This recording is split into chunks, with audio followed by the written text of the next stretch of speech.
It was nearly midnight when Inspector Lestrade arrived at 31 Ashcroft Lane, his boots crunching on frost-covered cobblestones.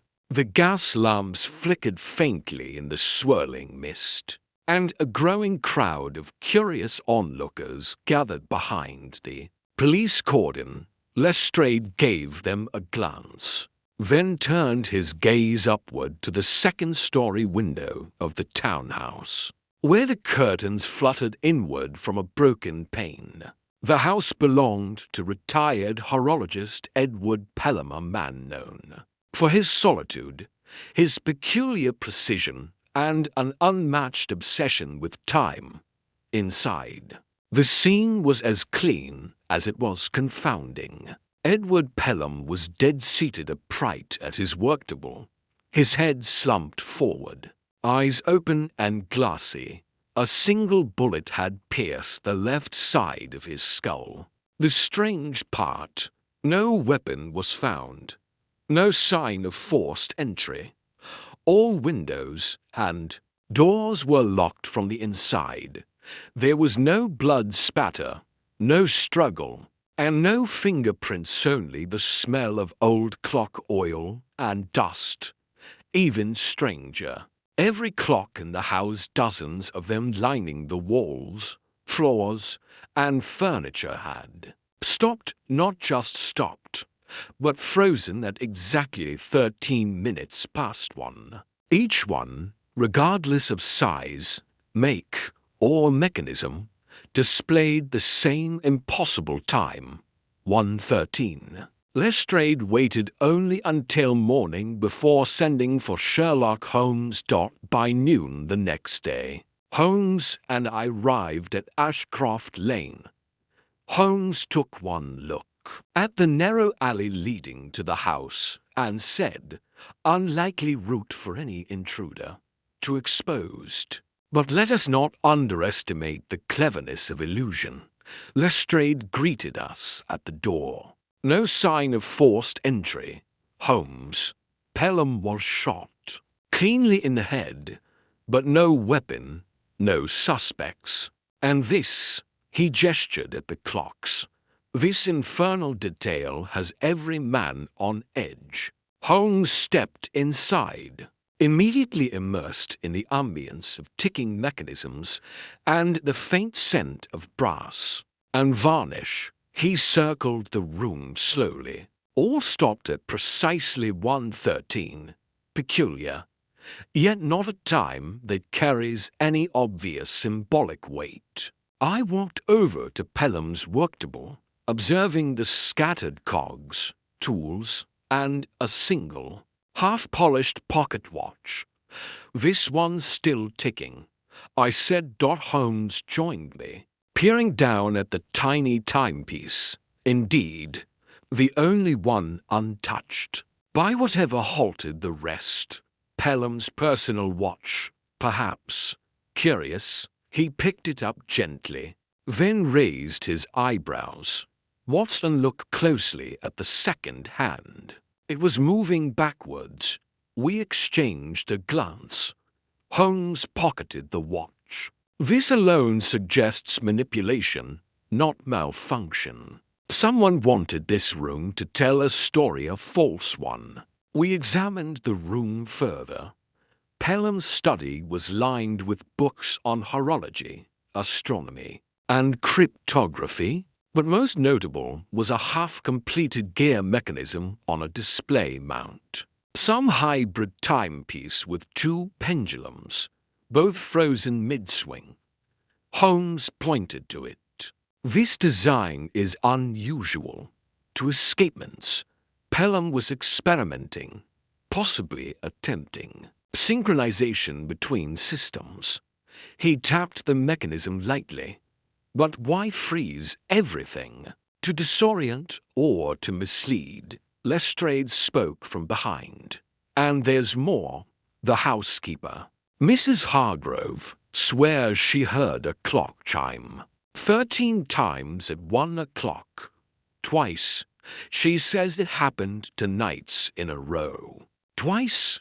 Holmes turned sharply. Once the night before Pelham was murdered, and again the night of? Yes, Lestrade nodded. She's a religious woman, not prone to drink. Claims she thought it was a warning. Holmes's eyes gleamed. She may be closer to the truth than she knows. We continued to examine the home. Upstairs, Pelham's bedroom was neat. The bed made. A wardrobe stood open, clothes pressed and ordered. On the nightstand lay a single photograph of a woman and child, faded and water-damaged. Holmes stared at it silently for several moments. "I've seen this face before," he murmured. I glanced over. A relative, not Pelham's, but perhaps someone whose time ran out. Back downstairs, Holmes knelt near the fireplace. He reached in with his long fingers and retrieved a scorched piece of paper. Most of it was blackened, but one line remained. 13 twice confirms it. The answer lies beneath. He handed it to me, cryptic and incomplete, likely intentional. Beneath what? I asked. Beneath Pelham. I suspect, he said, rising. We'll need to examine the foundation. Lestrade looked skeptical. Dig up the floor, Holmes? No, not yet. There may be another way. Pelham was precise. If he left a message, it will be in alignment, not chaos. That evening, Holmes requested a schematic of the house's original architecture. Lestrade managed to retrieve it from municipal records. As we compared it with the current layout, Holmes narrowed his eyes. There, beneath the study, a crawl space not visible from above, accessible only through a trapdoor cleverly integrated beneath the rug. We lifted the rug, and indeed, beneath the varnished floorboards, a small rectangular panel with a near invisible. Seen, Lestrade pried it open, and the scent of cold earth rose from below. Holmes descended first, lantern in hand. The crawl space was cramped and lined with cobwebs. At the far end, he stopped, then called to us. Here, we joined him, peering into the dark. Embedded into the stone wall was a small compartment, the door of which bore the emblem of a clock striking 13 inside, a revolver, wiped clean, a leather notebook, and beneath those, a hollow bronze gear with its inner teeth filed to resemble Roman numerals. Holmes opened the notebook, flipping through the entries. Names, dates, times. This is not a journal, he said. It's a log. Pelham was keeping track of something. Lestrade leaned over. You mean someone? Holmes nodded slowly. A schedule. Every Thursday at 1:13 a.m. entries marked, with only one initial, M. Pelham recorded movements, likely surveillance.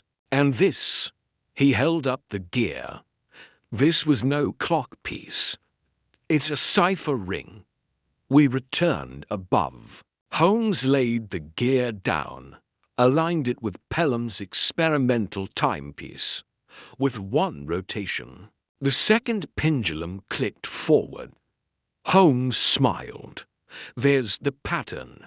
He built a mechanism that would chime 13 times only when triggered by the correct cipher.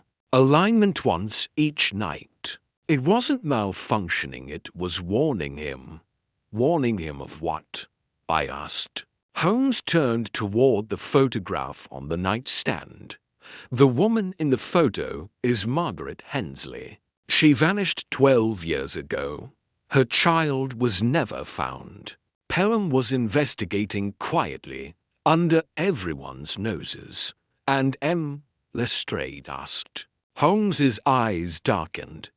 We'll need to track that initial. But now we know Pelham was murdered not because he was a reclusive horologist, but because he was about to uncover the truth. He tapped the still-ticking pocket watch.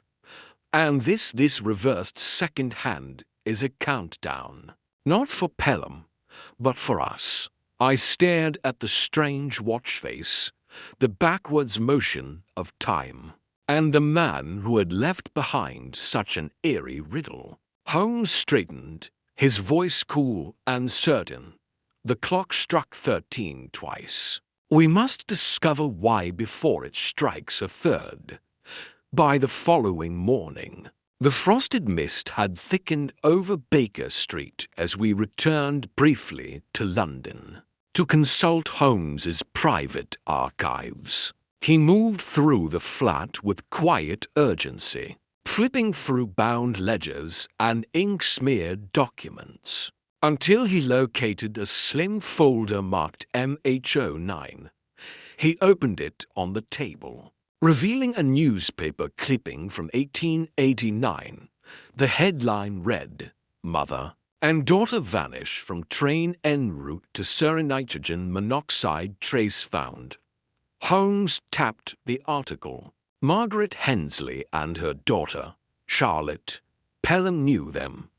I'm certain of it. I scanned the article. No bodies were ever recovered. Police believed it to be a runaway case, didn't they? Holmes replied without looking up. Pelham didn't.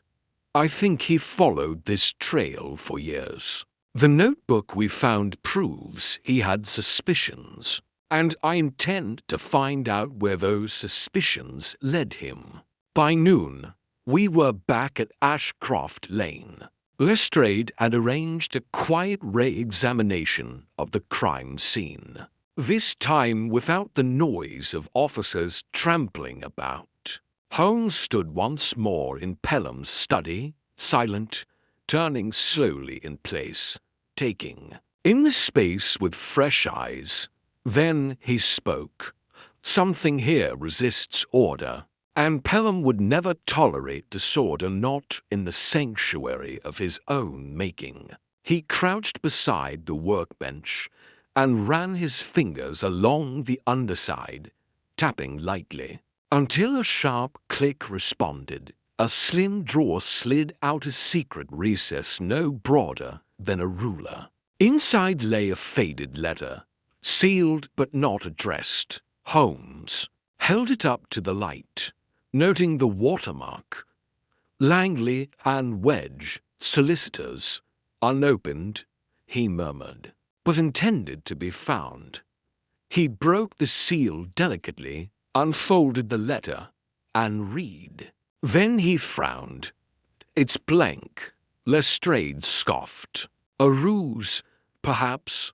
No, Holmes said, rising. A trick of visibility. Pelham didn't trust ink. He held the page over a nearby gas lamp, and as the heat touched the paper, faint lines appeared, curling like smoke. If you read this, I am likely dead. The man known to you as Martin Dalbridge is not who he claims. Trust no records bearing that name. Holmes's face remained still, but his eyes sharpened. Martin Dalbridge. He repeated. Lestrade leaned forward. You know him, a financier turned philanthropist, chair of the Horological Society. Ironically, funds restorations, clockwork, museums. Pelham served under him once, briefly. I thought it odd a man of such independence working for someone else. But if Dalbridge's identity was false, we should bring him in, Lestrade said, already moving for the door. Too soon, Holmes warned. We don't know his motive, or how far this deception extends. We risk exposing ourselves. Holmes turned instead toward the hallway where the housekeeper, Mrs. Hargrove, was waiting nervously with her shawl clutched at her throat. She was a severe woman in her 60s with hawk-like eyes, and a posture that suggested both discipline and dread. "Mrs. Hargrove," Holmes began gently, "when exactly did you begin to suspect something strange?" She hesitated. "The clocks. The first night I heard them chime 13. I thought it was my ears, but it happened again the night Mr. Pelham died. I was sleeping just down the hall, and there was someone else in the house." She looked down. "I didn't see him, but I heard the floorboards creak outside my room. Mr. Pelham's door didn't open. The creaking stopped. Then the clocks rang. Why not say so before?" I asked. "I told the police," she said quickly, "but they said there were no signs of entry." Holmes tilted his head. "You mentioned someone else. Did you mean a stranger, or someone familiar?" She hesitated again. "He's been here before. Mr. Dalbridge came to the house 3 weeks ago, late at night. I wasn't supposed to mention it." Holmes and I exchanged a glance. "And did Pelham speak of him?" Holmes asked. "Only once," she whispered. "He said, 'That man's timing is too precise to be trusted.' I didn't know what he meant, but it frightened me." Holmes smiled faintly. "An excellent instinct, Mrs. Hargrove." After she left, Holmes began inspecting the hallway outside her room, tapping gently along the walls and floor. Halfway along the corridor, he paused, knelt, and examined a small smudge on the base border, nearly invisible mark of black grease. He sniffed it, then rubbed the residue between thumb and finger. "Clock oil mixed with lamp soot. Fresh. Someone touched this panel recently." He pressed against the baseboard, and a hidden compartment popped open. Inside was a set of narrow tools not for clockwork, but for lockpicking. Among them, a torn corner of a paper envelope bearing the initials M.D. Holmes's voice was low. "Dalbridge didn't come to admire Pelham's craftsmanship. He came to silence him." That afternoon, we made our way to Dalbridge's townhouse in Mayfair. It was a grand place with high windows and silent servants. Dalbridge greeted us in his drawing room, all velvet upholstery and polished surfaces. "Mr. Holmes," he said, with a tight smile, "to what do I owe the honor?" Holmes observed the man with detached interest. Dalbridge was tall, composed, but too controlled, his smile fixed, his eyes watchful. He wore a silver timepiece on a chain, which he tapped once as he spoke, as if to keep tempo. "We've come regarding Edward Pelham," Holmes said. "His death raised certain questions."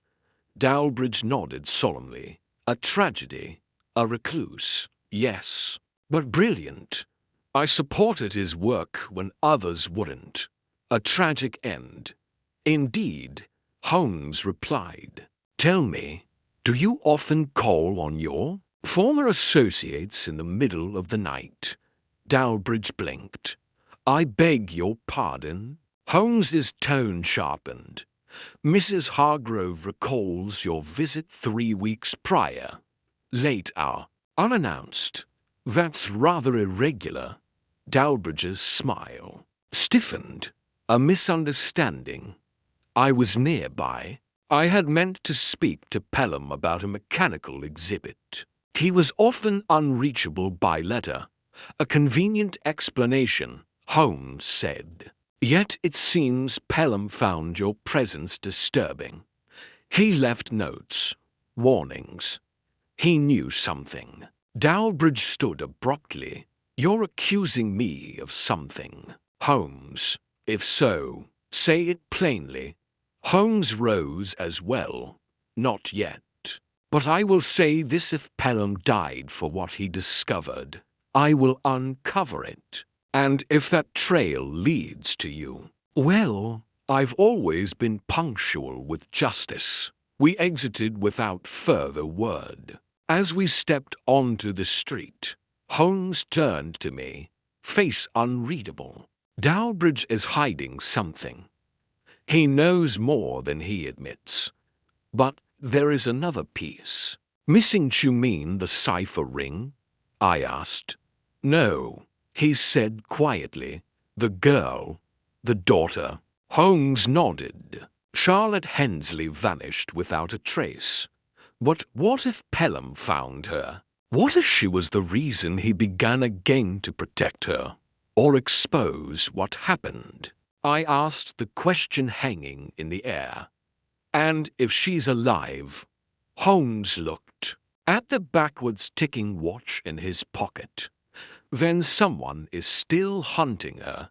And time, Watson, is not on our side. The afternoon shadows grew long over Ashcroft Lane, as Holmes stood silently beneath the sycamore tree that stretched above Pelham's townhouse. His gaze swept across the windows like a slow pendulum, calculating, absorbing. Then, with the weight of a conclusion forming behind his eyes, he turned to me. Dalbridge lies, Watson. That much is certain. But a liar always weaves threads too thin to hold when pulled. He paused, glancing toward the gate. And I intend to start pulling. By the time we re-entered the house, Lestrade had returned with two individuals Holmes had asked for first: Mrs. Elaine Blatchford, Pelham's solicitor and long-time friend; second, Mr. Harold Quince, a neighbor who had reported strange activity weeks prior, but had never been formally interviewed. They were seated stiffly in the study under Lestrade's watchful eye. Holmes greeted them both with polite nods and began. Mrs. Blatchford, you were Mr. Pelham's legal counsel for nearly 2 decades. Yes. She adjusted her gloves, nodding. Yes. We met in the 1880s. He trusted few people, Mr. Holmes. I handled his property holdings, patent registrations, and more recently his will. Holmes's tone remained even. I assume you were aware of his investigation into the Hensley disappearance. She hesitated, ever so slightly, vaguely. He mentioned it in passing a year ago, but I thought it one of his distractions. Yet, he trusted you enough to leave a revised will in your care. Now she blinked. Yes, he submitted it 3 months ago. It names no family, only a single beneficiary, a woman by the name of Charlotte Lang. No further details. Holmes's eyes sharpened. Lang, not Hensley. Yes. Why? Because Lang was the maiden name of Margaret Hensley. He gave the daughter a new identity, likely to protect her. Mrs. Blatchford's face paled. Then she's alive. Holmes didn't answer. Instead, he turned to Mr. Quince, a balding, twitchy man in his 40s who owned the townhouse next door. You reported seeing unusual activity in Pelham's home? Quince nodded eagerly. Yes, sir, about a month ago. I noticed a man coming in late, well past midnight. Never saw his face, but he wore a dark coat and had a peculiar limp.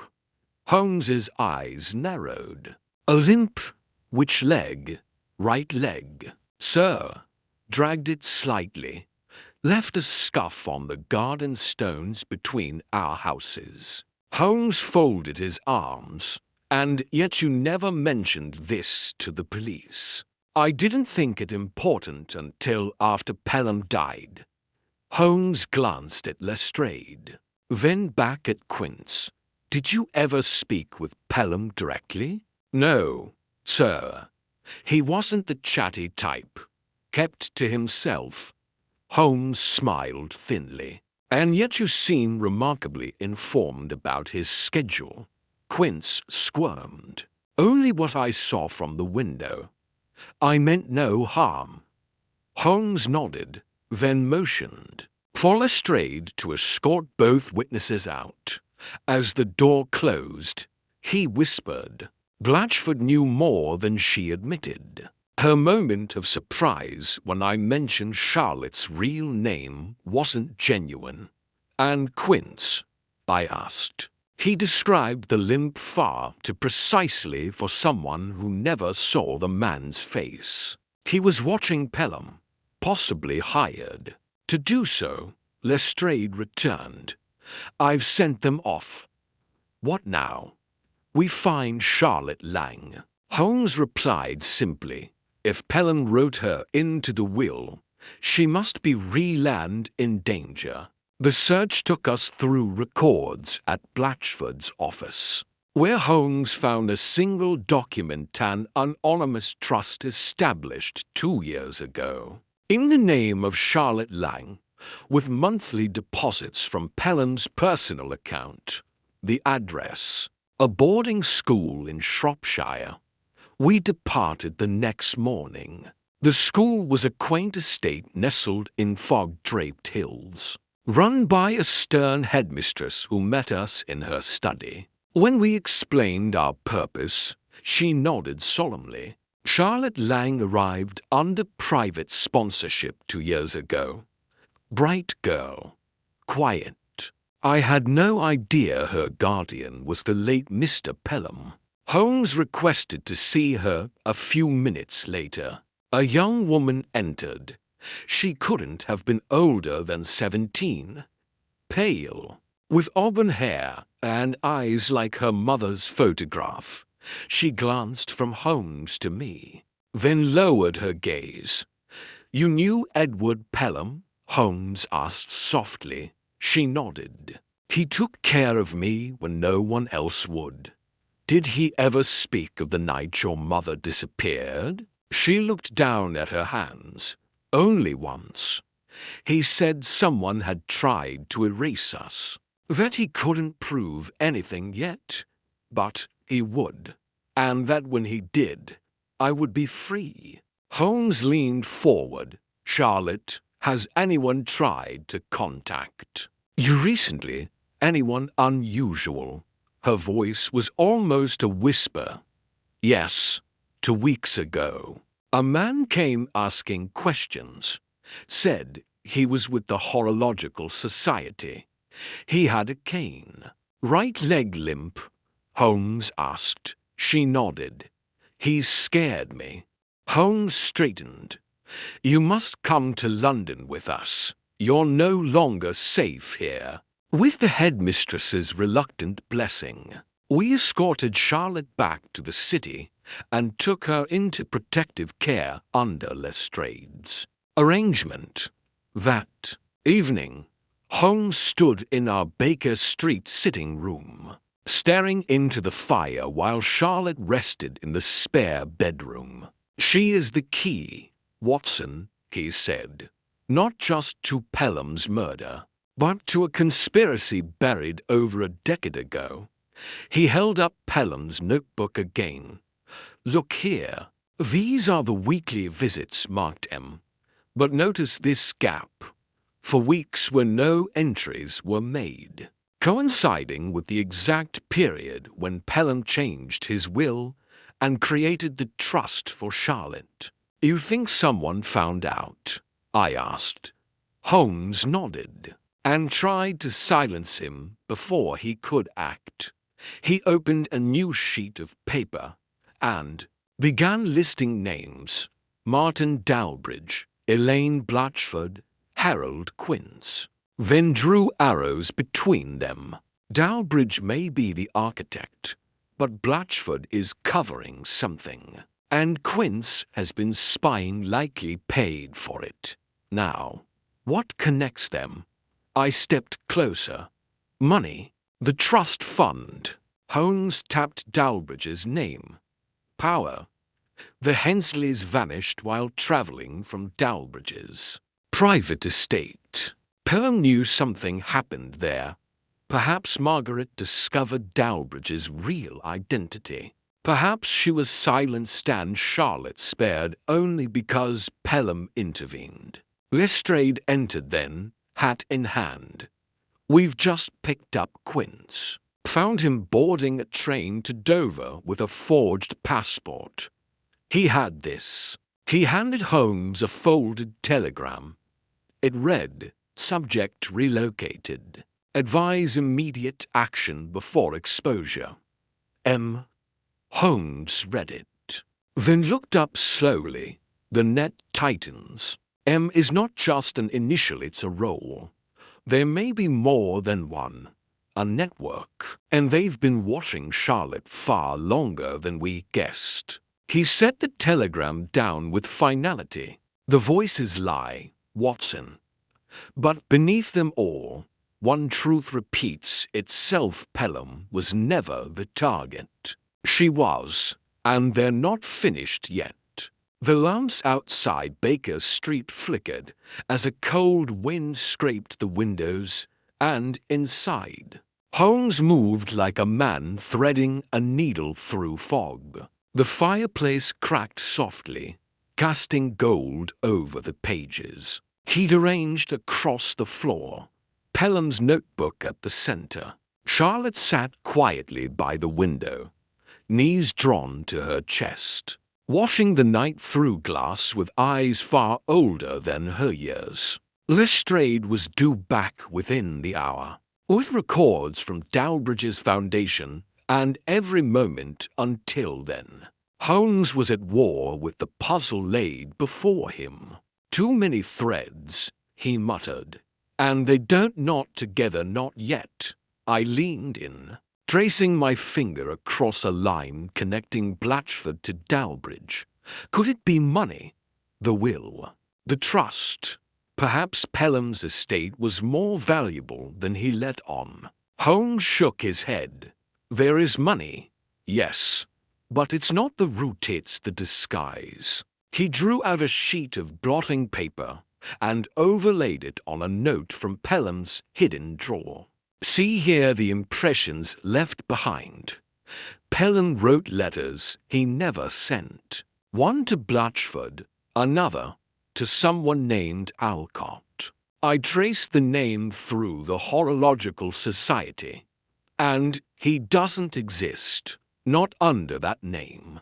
Yet several donations were made in his name to Dalbridge's Public Restoration Projects funds, which, incidentally, passed through Blatchford's trust before reaching Dalbridge. My stomach turned.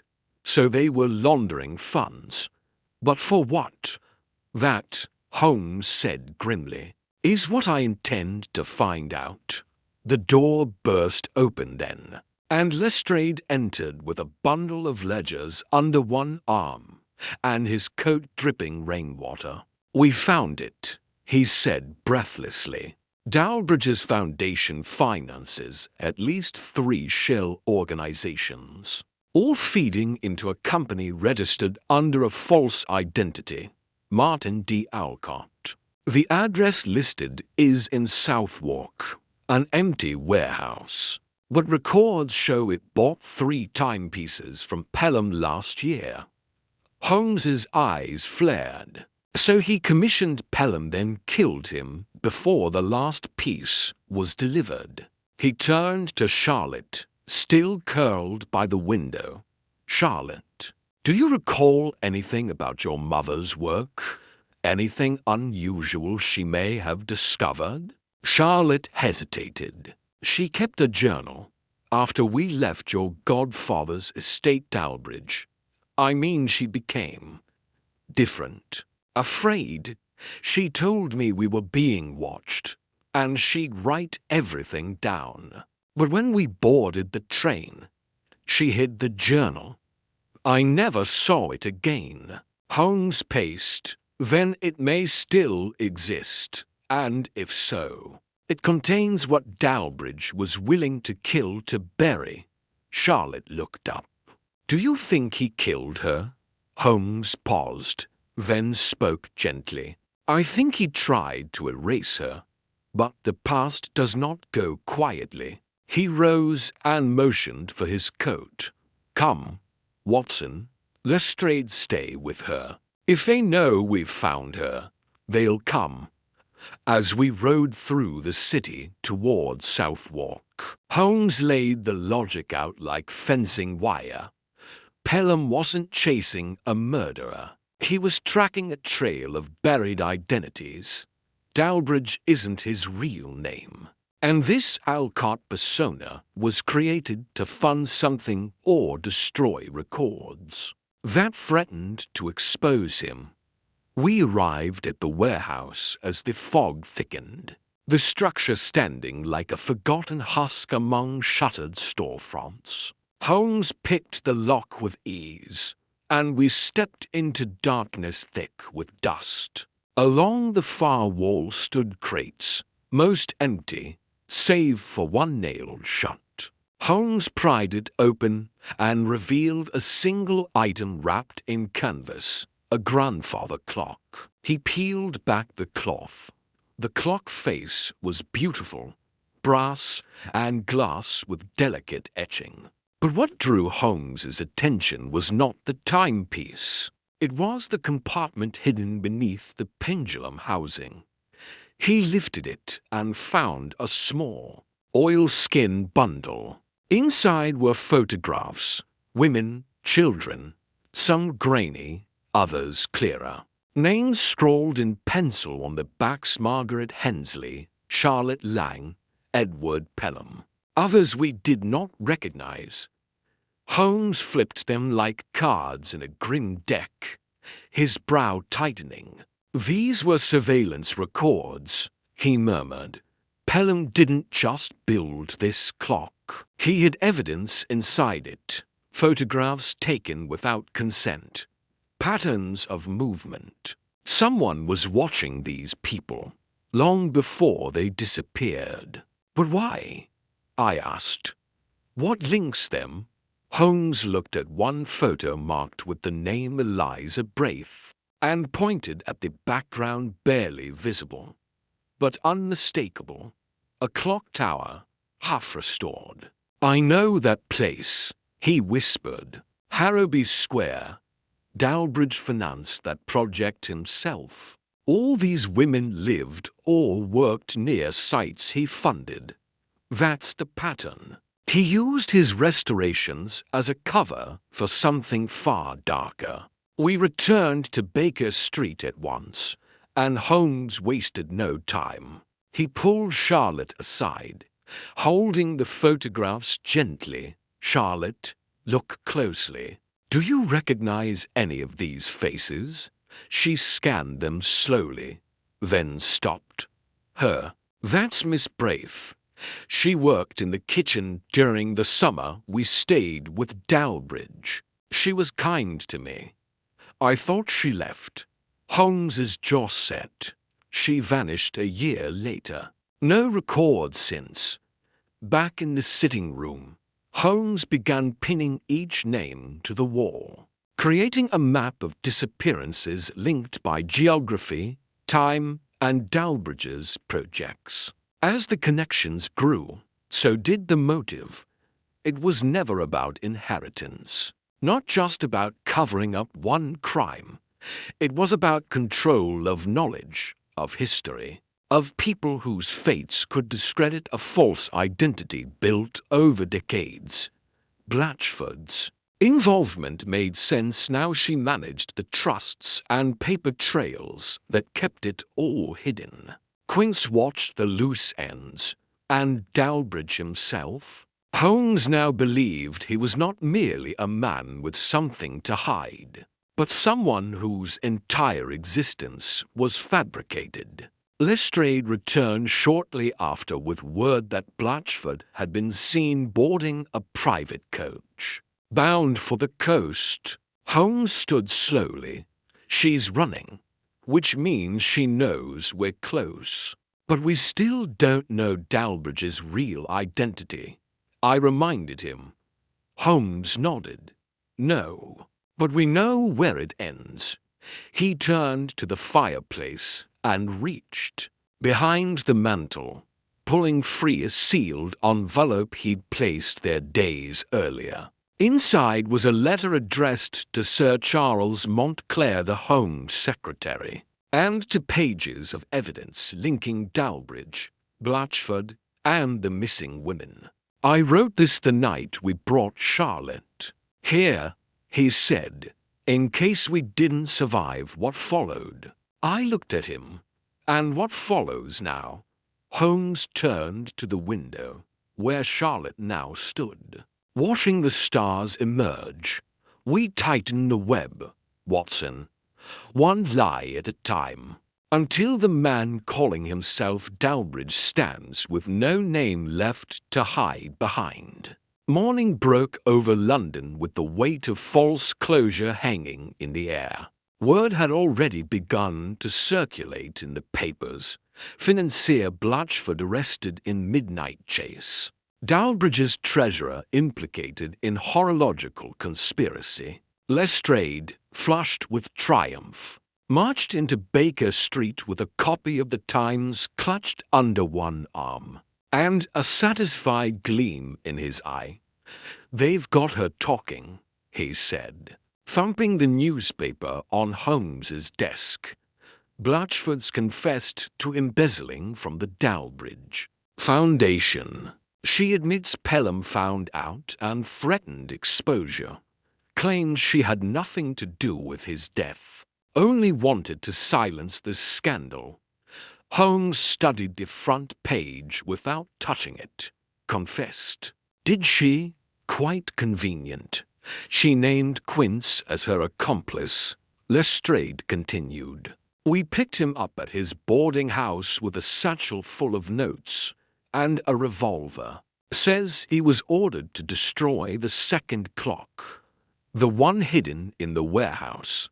That's motive. Holmes means opportunity. What more do we need? But Holmes remained motionless, eyes fixed on the flickering hearth. And what of Dalbridge? Claims ignorance, Lestrade said. Told us Blatchford had total control of the finances. Says he trusted her implicitly. Claims he barely knew Pelham. Holmes finally looked up, and I could already see it in his expression out, sharp as a blade. Tell me. Lestrade, he said quietly, if you had a web of disappearances spanning nearly a decade, all connected by geography, timing, and a man's philanthropic ventures, would it not be rather convenient if every culpable party turned out to be someone other than that man? Lestrade hesitated. It matches. Holmes. It's clean. Holmes rose and walked to the wall of names and lines he'd built painstakingly over the last week. Exactly. It's to clean. We have a confession, a weapon, financial records, and yet not a single answer about why Pelham built clocks containing surveillance photos, or why Quince tried to destroy them instead of hiding or selling them, or why, if Blatchford and Quince were working alone, they'd need to track young women across the city under assumed names. He tapped a photo pinned at the Edgelizer Braith. The cook Charlotte remembered. Blatchford may have embezzled. Quince may have obeyed orders. But neither of them possessed the reach, the strategic patience, or the need to erase identities. This was a campaign, Watson, not a cover-up. Later that afternoon, Lestrade's team found the second clock Quince had failed to destroy. It was buried under a false floor in his attic. The casing damaged, but the mechanisms within miraculously intact. Holmes disassembled it in silence, and at its heart found a metal tube sealed with wax. Inside, letters, some from Pelham, others unsigned but carefully written. They spoke cryptically of someone named the curator, a figure who chose which lives should be removed from the timeline for the preservation of what he called London's aesthetic history. Holmes read them twice, then placed them on the table. This isn't about blackmail or theft, he said. It's a philosophy. Pelham discovered a system of calculated erasure, one designed to keep certain bloodlines, certain histories, intact, and others vanished. I stared at the words. But why use clocks? Because clocks regulate perception, Holmes said. Time masks the theft of memory. If a woman disappears in Whitechapel, her absence is noted for a moment then, absorbed by time. But if she disappears near a Dalbridge-funded tower, that's a symbol of progress. One erases, the other distracts. Pelham built clocks not to count time, but to hide what he'd uncovered inside its trusted face. Charlotte stepped in from the hallway, holding a crumpled letter in her hand. I found this in my mother's satchel. It's addressed to Gideon Morrow.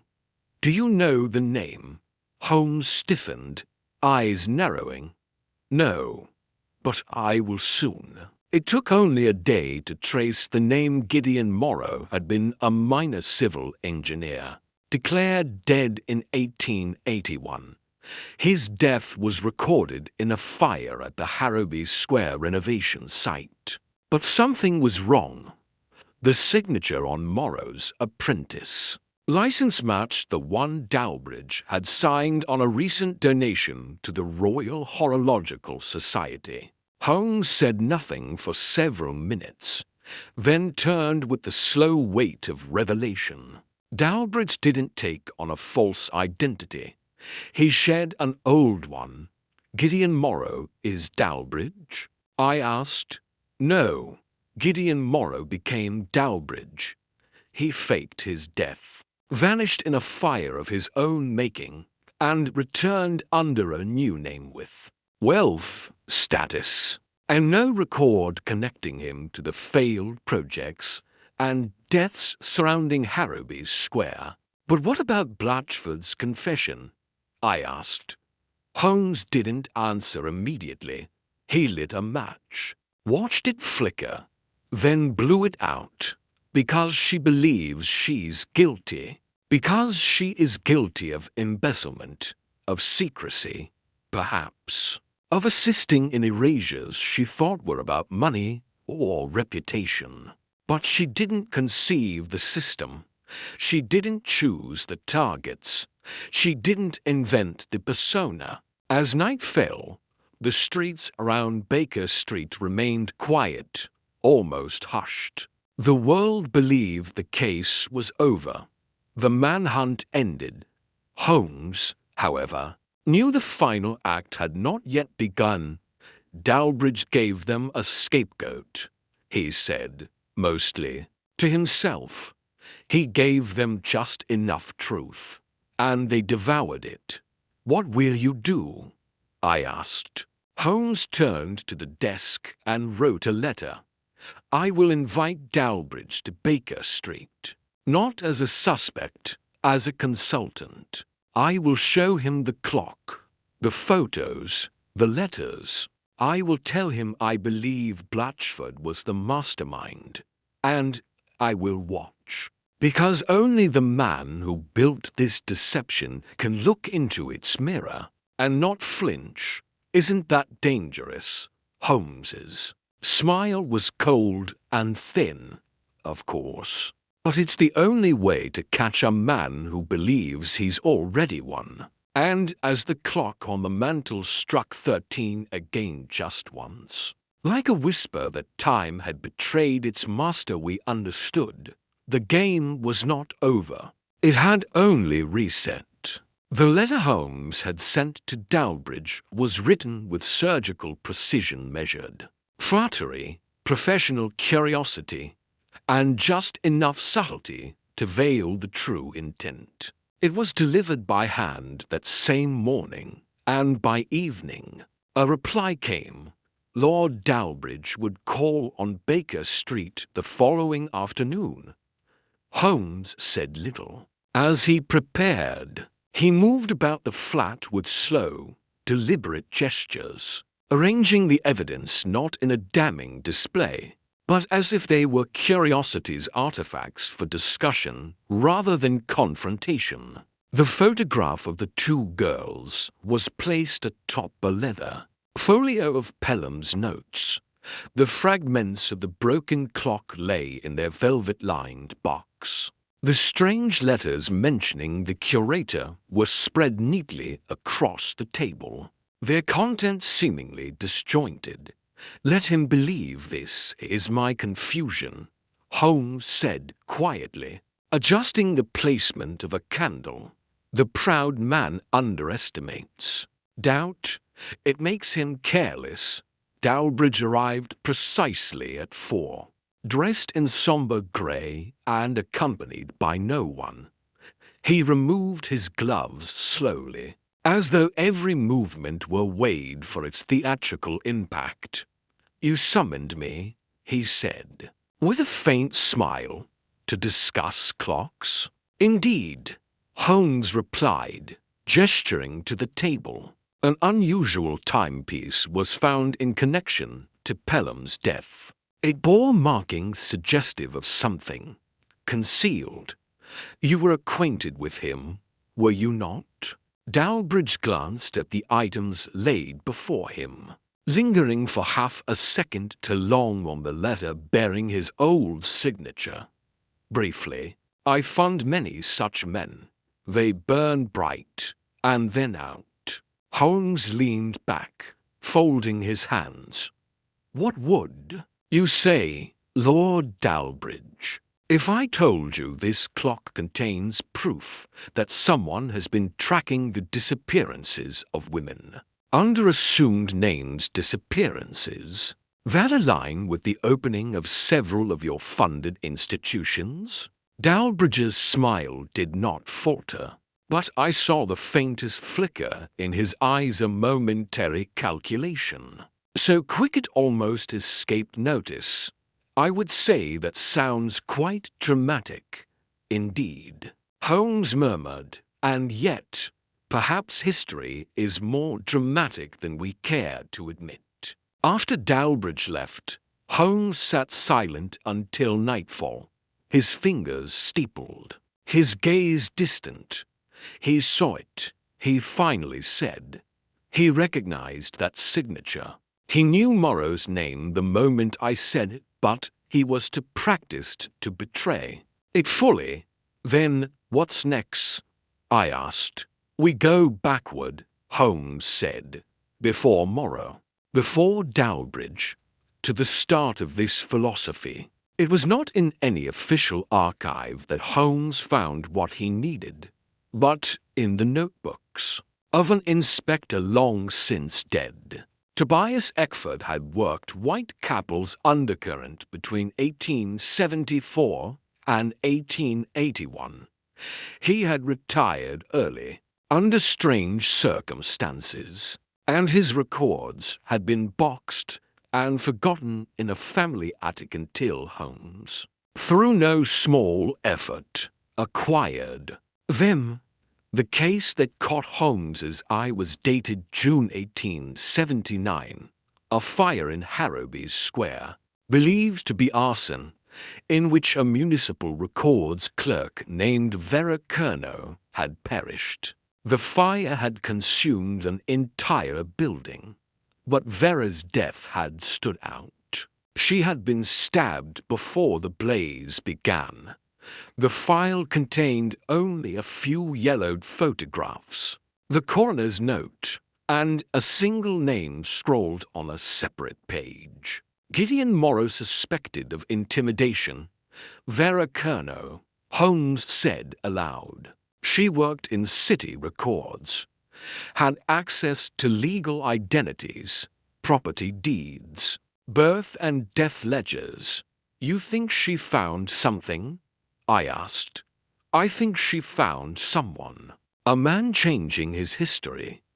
It was Charlotte who provided the final thread. She had been poring over the recovered letters from the second clock, each filled with riddled language phrases about preserving continuity, about removing distortions. But one line struck her. The woman in ink will bring us down. Her ledger bleeds truth. She wasn't just a clerk, Charlotte said. She was recording the removals, documenting what had been done. Holmes nodded, and someone knew. We revisited Quince's boarding room in Clerkenwell the following day. It had already been searched, but Holmes was looking for what others had ignored. The floorboard beneath the dresser had a hollow edge, and within it, a small bundle wrapped in oilcloth papers, brittle with age. Inside were sketches, journal entries, and a list dot at the top, original transitions, Gideon Morrow. Below it, a dozen names, all women, all known to have vanished without a trace between 1876 and 1881. Each name bore a symbol beside it, a small clock face drawn by hand. Some with the hands pointing to 13. The same symbol found etched inside Pelham's clock.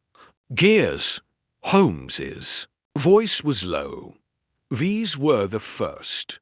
Practice, perhaps. Morrow must have used the Harrowby fire to vanish, then begun refining the system. But how did it become this? I asked. How did it grow into a philosophy? That, Holmes said, is the shadow I've yet to catch. But I believe Pelham found it. And that's why he died. That night, Holmes stared long at the list of vanished women. It began with one man reshaping his identity, but it evolved into something more elaborate, more dangerous, a belief passed on or revived. Dalbridge inherited it, or perhaps revived it himself under his new name. The foundation was never about charity. It was always about curating history who stays and who quietly disappears. The room fell silent. Outside, the bells from a distant church rang the hour. 12 chimes, deep and solemn. And then, faintly from somewhere within the flat, a sound that shouldn't have been possible. A single chime from Pelham's broken clock. A 13th.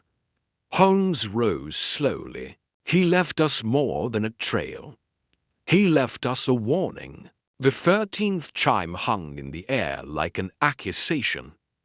Holmes did not move at first, his head cocked as if measuring the very vibrations. In the woodwork, I stared at the broken mechanism.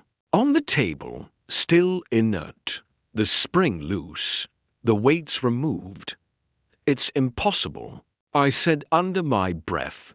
No, Holmes replied softly. Not impossible, designed. Pelham wanted us to hear that. He crossed the room and examined the clock's rear panel. Behind the brass casing, he extracted a paper-thin coil connected to a second, hidden chime hammer, rigged to a hair trigger, a fuse embedded in the drawer beneath. Holmes carefully opened the drawer. A wire snapped. The 13th bell had been rigged to sound not by time but by weight. The drawer had held a sliver of lead, just enough to shift after weeks of subtle vibration. He left this as a posthumous signal. Holmes said. The moment we uncovered the truth about the ledger, his signal was set off. A message for us. A message, yes, and bait.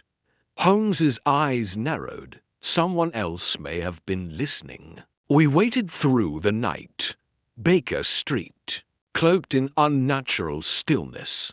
Holmes did not sleep. He kept the lamp low and read over Pelham's fragmented notes again, committing every odd phrase to memory. But it was just past 4 in the morning when he set his violin down and murmured, "We must test them now. What's not merely the facts, their nerves, their certainty. What are you planning? A distraction? Something theatrical?" Holmes summoned Charlotte at dawn and instructed her to post 2 letters, one to Chief Inspector Blackmere, the other to the morning edition of the London Gazette. Both would mention a sealed package recovered from Pelham's study, contents confidential, but vital to the investigation. "No such package exists," I said, puzzled. "Precisely." Holmes smiled. "But if our adversary believes it does, they will act." By midday, Holmes's plan bore fruit. Lord Dalbridge reappeared unannounced at Baker Street, this time with none of his previously cultivated detachment. His gloves were still half pulled on, and he carried a cane he clearly had no use for.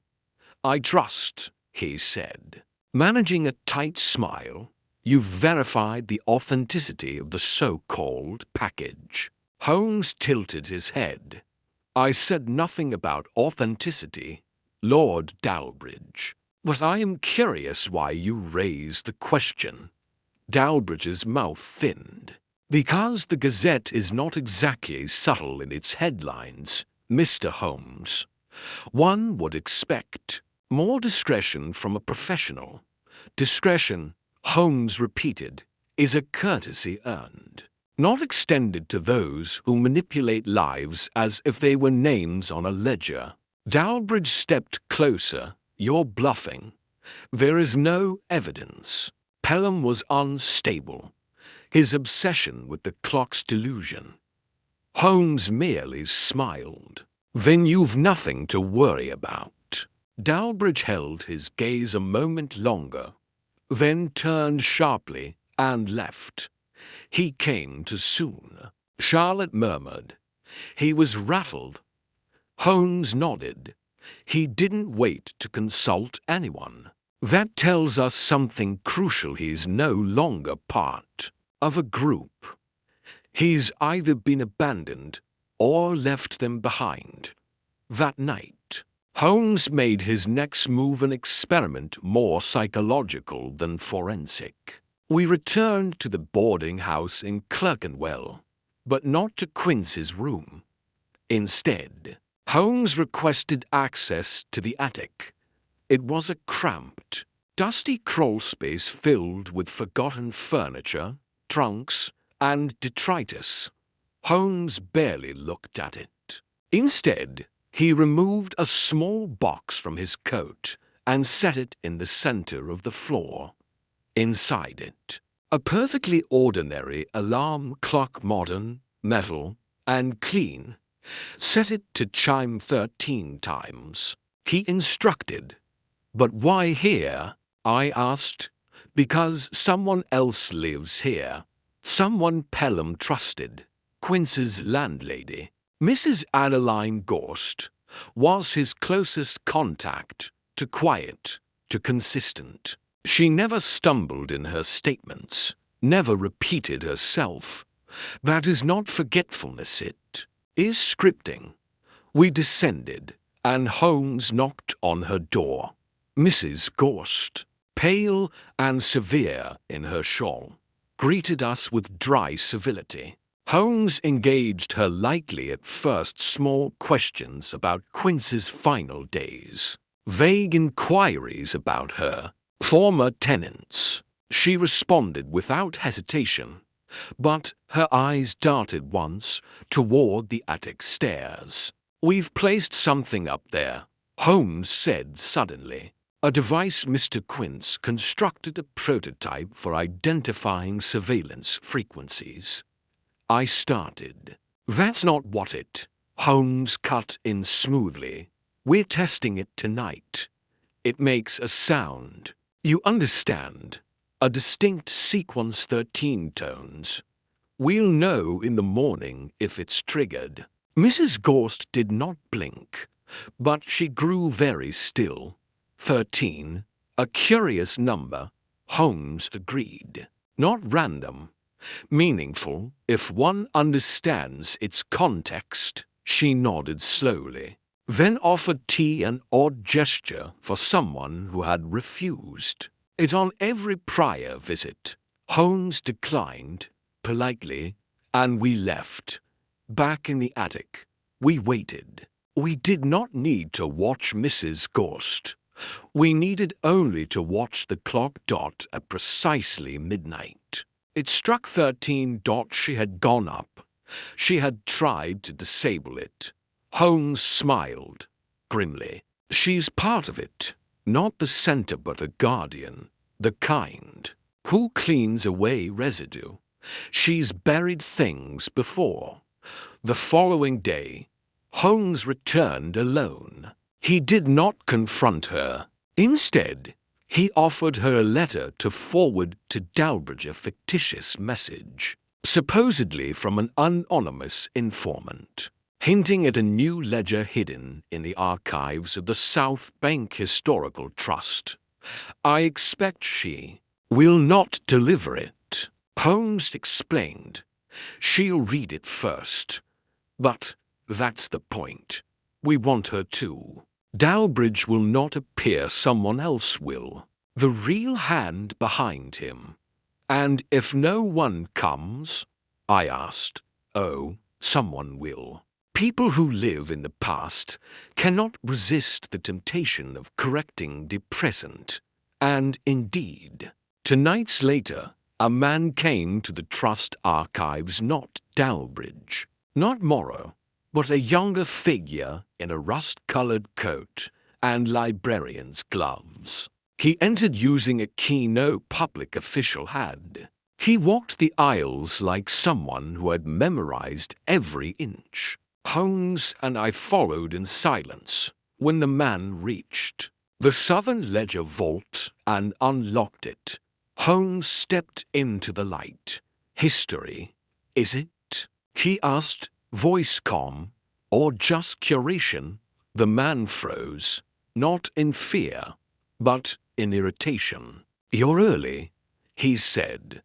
Holmes stepped forward.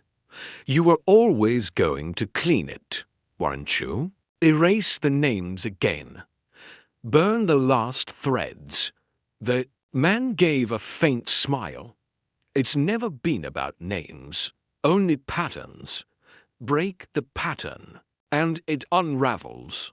Holmes nodded. "Then we'll unravel it, piece by piece. You can either stand aside or fall with it." The man paused for one breath, then ran. He didn't get far. As the officers closed in, Holmes didn't pursue. He only stood at the vault, reading a slip of paper that had fluttered from the man's coat. Another list. 13 names, each one crossed out, except the last, Charlotte Pelham, still untouched for now. The arrest of the mysterious figure in the rust-colored coat sent a shockwave through London's investigative circles. Holmes secured the slip of paper listing 13 names crossed out except for one, Charlotte Pelham. That single uncrossed name gleamed under Holmes's lamp as if it had spoken. Yet before we could celebrate our victory, the case slipped away. The next morning, Lestrade arrived at Baker Street, shoulders heavy, eyes wild. "They've taken it," he said. "Vanished overnight." Taken what?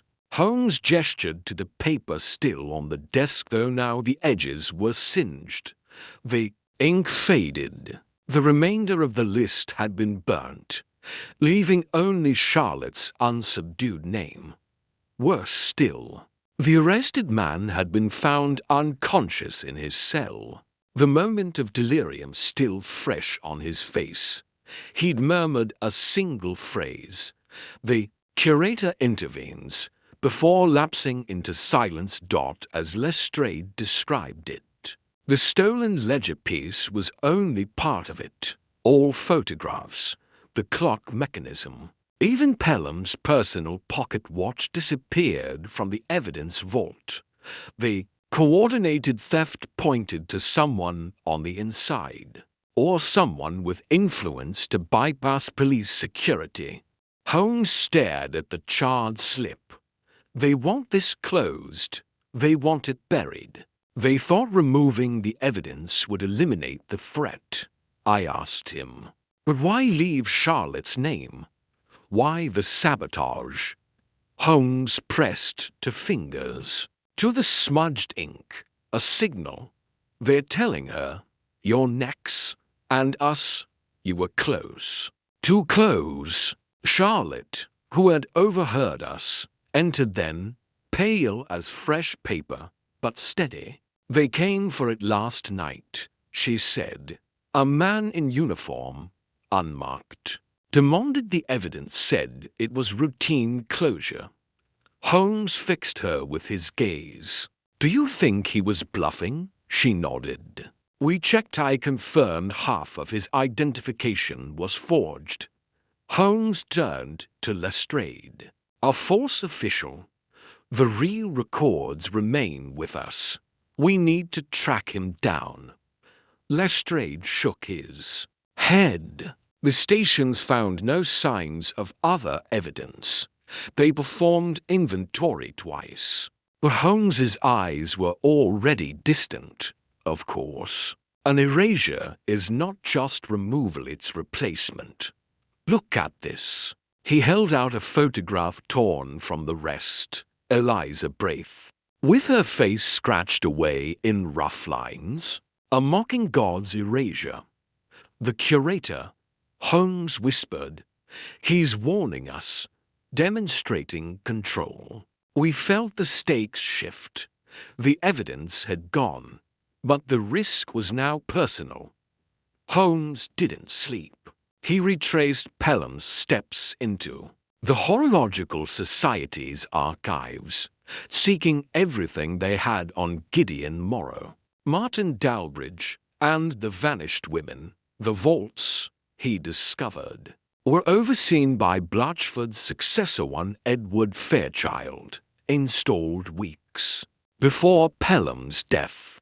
The same man whose signature had overseen the transfer of archival documents related to Pelham's private collection. I found Holmes in the basement beneath the Society building, kneeling among boxes of dusty files. He held a folder stamped private. Inside were copies of test results Pelham had commissioned years ago, photographs of clocks rigged with hidden storage, letters addressed to inspectors and curators, all bearing marginalia in handwriting not Pelham's. He planned for betrayal. Holmes said, voice low, he knew someone inside would help clean it out. That may be how they got access. He paused, then added, and that man, Fairchild, might be our entry point. We confronted Fairchild later that day in his office, a small chamber, dominated by clock faces of every era. He greeted us coolly, offering tea. Behind his eyes, though, I saw hesitation. Mr. Holmes, he said when Holmes questioned him. You call me late because you know what's at stake. Holmes did not rise. We know evidence has been stolen. We know you controlled access to archives. We know you replaced original documents with sanitized copies. Fairchild's expression remained composed, though a vein pulsed at his temple. "I do what's necessary to preserve reputations. The society cannot be dragged into scandal. We are guardians of craft, not conspiracies." Holmes leaned forward. "So you believe disappearance is preservation?" Fairchild's hand tightened. Around his teacup, "Sometimes history demands sacrifice. We are not dealing in morality, Mr. Holmes." Holmes watched him for a beat, then gently rose. "But moral compromise corrodes all structures that relied on trust." He put his card on the desk. "We'll return once more maybe, then you'll reconsider." That evening, we returned to Baker Street with one additional history. Fairchild had been a close assistant to Dalbridge. Before Pelham's death, his promotions coincided with the disappearance of the archived documents. And as Holmes reviewed the timeline, the pieces fit with chilling clarity. Fairchild had been the inside man, removing traces, orchestrating disappearances.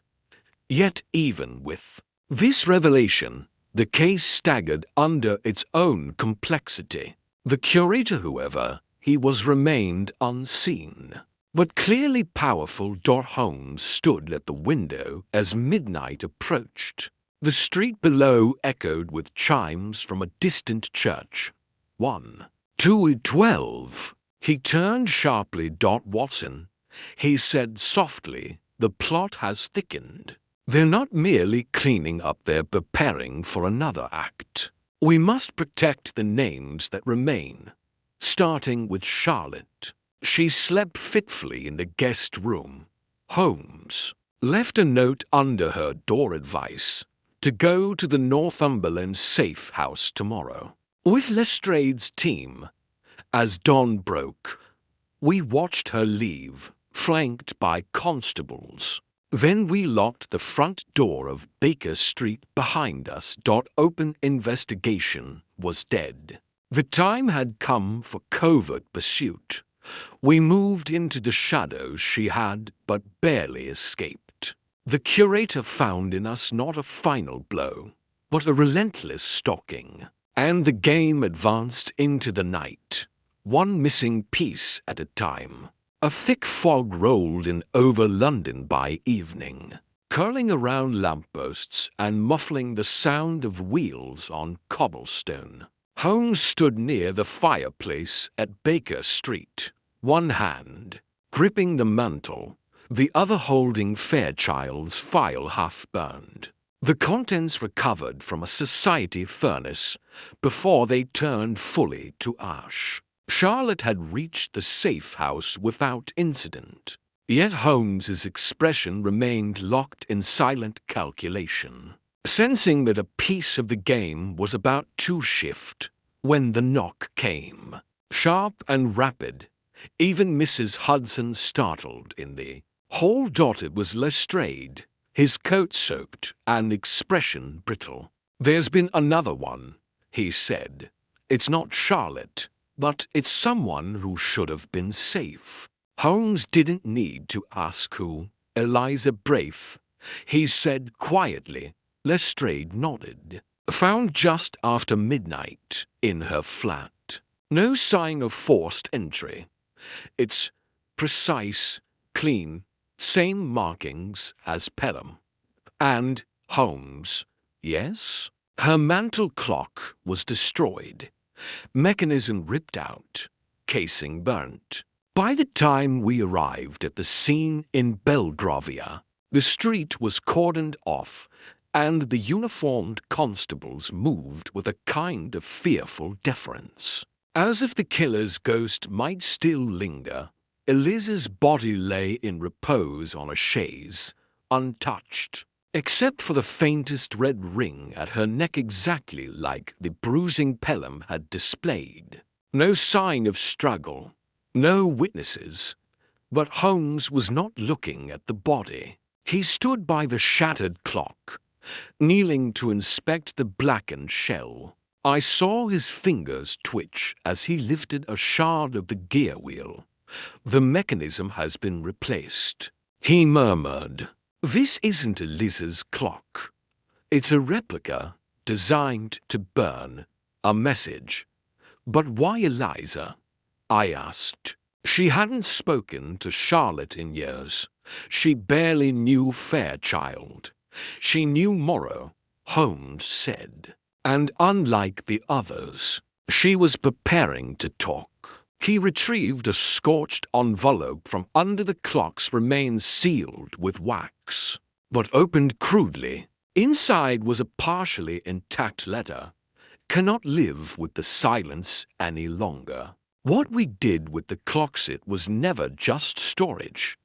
It was. The rest had been consumed by fire." Holmes pocketed the remains, his expression tight. "She was going to confess," he said, and the curator silenced her. Lestrade crossed his arms. "So he's not done?" "No," Holmes replied. "He's escalating." That night, the safe house received a call. Charlotte was missing. The constables outside reported she'd left to fetch a letter a block down the street. She never returned. I saw Holmes's jaw tighten for the first time in days. He didn't speak. He merely turned, coat flaring, and was out the door. We checked the alley behind the safe house first. A trail of blood, tiny, precise, led to a side gate where a false constable's uniform had been discarded beneath a crate. Holmes traced a scuff on the brick wall with a gloved finger. She struggled. He muttered for a moment, then something heavy, fast. She was rendered unconscious, and the guards didn't hear. They were distracted, paid or deceived. Either way, she's gone. We searched the surrounding streets, scoured every stable, every coach, but no trace. Then Holmes ordered a halt, standing in the middle of a cobbled lane drenched in mist. "We're following shadows," he said. "It's time we pull them toward us." "What do you mean?" "We make them think the game has ended." Back at Baker Street, Holmes did something strange. He wrote a letterbold, declarative, declaring the case closed, that the key suspect had been identified, that Eliza's death was a tragic suicide tied to guilt over Pelham's passing, and that no further inquiry was required. He ensured. It reached every major paper by dawn. "Why lie?" I demanded. "Because lies, when chosen well, draw out truth." It worked faster than I expected. The next evening, just after twilight, a package was delivered to Baker Street, no return address, tied in black ribbon. Holmes opened it with care. Inside, a silver clock hand, just one, and beneath it, a note in florid handwriting. "The last name shall chime once more, but only once." No name, no direct threat, but a promise, unmistakably clear. They're inviting the final act. Holmes said, "The curtain is almost drawn." We received the address 2 hours later, slipped under the door, with a scrap of parchment marked in ink. A warehouse in Limehouse, abandoned. No police presence. No trap, Holmes said, but a message, and perhaps the last clue we would ever get. He instructed Lestrade to send backup 10 minutes behind us. "No one in before," he ordered. "If I'm wrong, I'll say so myself." At the warehouse, the air hung heavy with rust and seawater. We entered quietly, lamplight flickering against the walls. In the center of the floor, Under a hanging iron hook stood Charlotte Pelham, tied to a chair, her mouth bound, eyes wide, but alert. She was unharmed. Holmes rushed to her. "Did they say anything?" She nodded, frantically. Holmes loosened the gag. "They said you'd arrive, and when you did, they'd take their final measure." A sound echoed, then a click behind us. We turned. Above, on the mezzanine, a figure in a grey coat. Thin, angular. He didn't speak, just held a pocket watch aloft, and then let it fall. Holmes lunged forward, tackling Charlotte as the floor beneath her ignited in flame, quick, contained, but bright enough to sear the eye. I scrambled to smother it with a coat. By the time it was out, the figure had vanished. Lestrade's men arrived too late to catch the arsonist.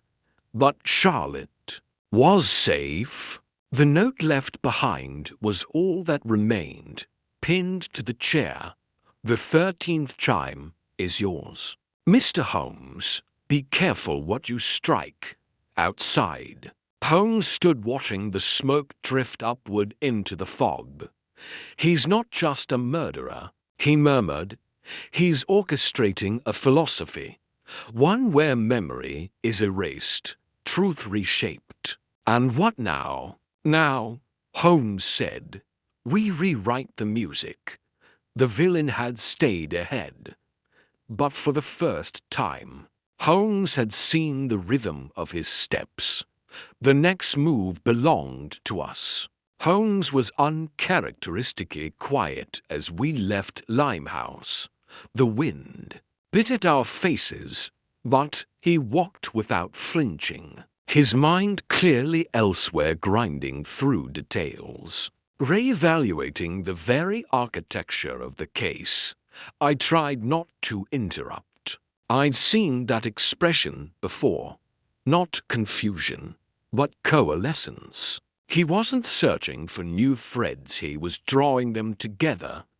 Back at Baker Street, he stood before the wall of notes and photos we'd built over the weeks. Names, locations, clock fragments, diagrams, red lines between them like arteries, pulsing with unresolved meaning. Holmes adjusted none of it. Instead, he picked up the half-burnt letter from Eliza Breath, the one pulled from the fireplace. After her murder, what we did with the clock set was never just storage. It was. He stared at that unfinished line, lips pressed thin. "I've been looking at this from the outside in," he muttered, "following the consequence, not the cause. But this is design, not chaos, each move calculated, like tuning forks, timed perfectly. So why does it all feel familiar?" "Familiar?" I echoed. Watching him pace, he didn't answer, merely drifted to the low drawer near his desk, the one he rarely opened. He pulled free an old leather-bound book, Chronometria, a treatise on time and identity. A single word was scrawled on the inside cover. Pelham. "It's her father's," I said slowly. Holmes nodded. "Not published, unfinished, much like her letter, but filled with ideas that mirror this case." He believed time was not a medium, but a structure that people, memory, identity could be manipulated through the perception of time. I blinked. "You think our killer is following this theory?" "I think he's using it as a framework. And if he's staging his crimes like a sequence in this philosophy, then it's not about the clocks themselves. It's about what they represent to those involved." He turned, eyes narrowing at the notes. "Consider the victims. Pelham, Eliza, Fairchild, all tied to that society, all once responsible for storing, managing, and eventually discarding sensitive wartime intelligence, codes, schedules, false histories. Think of what those clocks held: not just gears and chimes, but stories, lives restructured. Then why kill them now? Because someone is rewriting the past. He moved to the center table and arranged the remaining clock fragments in a spiral, from the battered 13th chime to the gear from Eliza's destroyed mantelpiece, to the melted brass hand from Fairchild's estate. We've been treating the chimes as symbolic. But what if they're literal? I stared. You mean actual signals? Holmes didn't answer. He lifted the charred envelope found under Eliza's clock and held it near the lamp. He'd brought faint ink to lifelines once thought lost. Not a confession, but a sequence. Chime. Wait. Chime. Pause. 13. Reset. He breathed in sharply. It's a message protocol. Military. Naval. He looked up at me, eyes alight. This isn't a killer covering his tracks. He's activating something. Reassembling it. Reassembling what, Holmes? Instead of answering, he sat and picked up the old pocket watch Charlotte had hidden in her father's study. He pried the back open again and held it beside Eliza's gear, comparing size, engraving, and even the tooth pattern. A slow grin ghosted across his lips. Watson, he said, do you recall what Morrow said the day we visited, when I remarked that Eliza's clock was a rare model from 1871? He responded, only the best minds deserve such silence. I thought it a poetic flourish. But he wasn't being poetic, he was citing a motto, one of the project itself. He rushed to the wall and scrawled silence in capital letters. Under the Society's full name, Subsonic Instrumentation for Latent Emergency Communications. In coding, he read aloud. Silence wasn't just a project, it was a covert system. Coded timepieces that carried hidden instructions, activated by a precise series of chimes. It was created to be undetectable by radio intercept. Each clock held a sliver of the key, and someone's trying to assemble them again. A long pause settled over the room. So the murders, I began, were methodical extractions. Each victim had preserved a part of the sequence, knowingly or not. The killer needed them removed to retrieve, or perhaps suppress, their fragments. But now he's playing with time again, leaving signals to trigger something else. But what? Why stage the 13th chime as a warning? Holmes stared at the message left at the warehouse. The 13th chime is yours. His voice dropped low, because it marks the end, or a beginning. It was then Charlotte entered the room, bandaged but composed. Her presence made Holmes pause. My father, she said softly, believed that clocks were anchors, that without them, identity drifted. He said the 13th chime wasn't a number, it was a declaration that time had stopped serving. Truthed Holmes, studied her carefully. And when was the last time he used that phrase? The day before he disappeared. Holmes's eyes flared. Pelham never died in Italy. No, she whispered. I don't think he did. A stunned silence. Holmes pivoted to the map pinned on the wall. Then this isn't about murder. It's about resurrection. The pattern isn't leading to a killer, it's leading to a man believed dead. He looked at the wall again, this time tracing a path between the clocks, the recipients, the messages left behind. He's not just silencing the past, Holmes said. He's reclaiming it. We stood still, the room, thick with revelation. Everything we thought we understood, the murders, the clues, the fires, they weren't a cover-up. They were a summons, and whoever answered would be standing on the threshold of a truth time itself had buried. Holmes remained frozen before the map, his fingers lightly brushing the red-threaded lines connecting each location, each name. The weight of realization bore down on the room like a closing vault. Charlotte sat on the edge of the armchair, eyes locked to the floor, jaw clenched with a tension born not of fear, but something deeper, recognition. You said your father believed the 13th chime declared time no longer served truth. Holmes said, not looking at her, that he vanished shortly after saying so. Charlotte nodded slowly. He told me he had buried too much, that a reckoning would come, and clocks would be its messengers. Holmes stepped toward her, not accusing, but direct. He left you the pocket watch deliberately. Its gear was one of the last pieces, and yet he didn't leave a warning.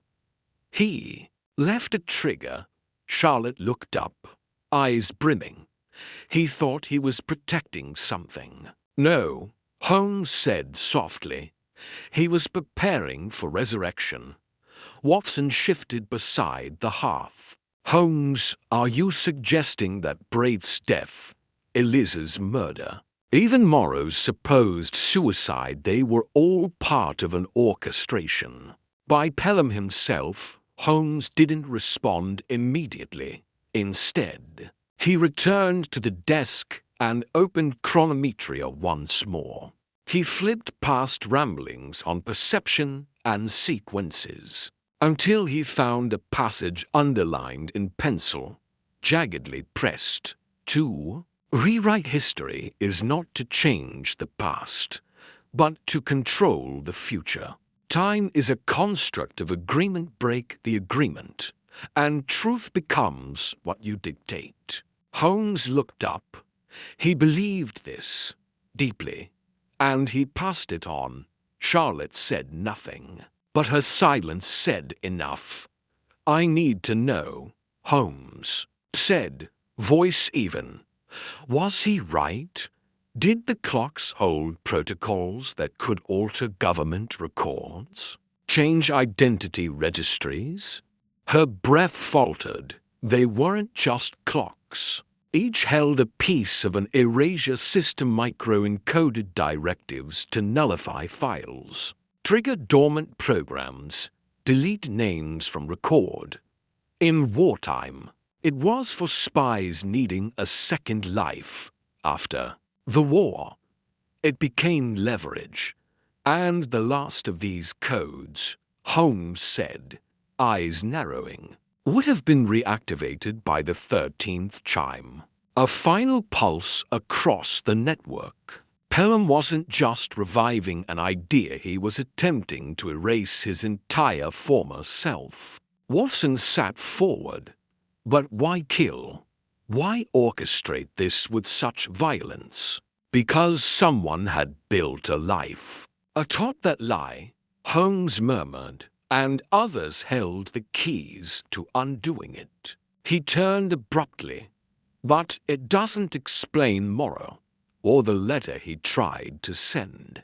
Watson retrieved the recovered draft from Morrow's desk, half-charred like Eliza's. Holmes held it under the lamplight. It was barely legible, but two words jumped out. Orion Directive. That name again, I said. Eliza mentioned it once. Said it had to be buried. Holmes drew in a long breath. Watson, the Orion Directive wasn't a plan.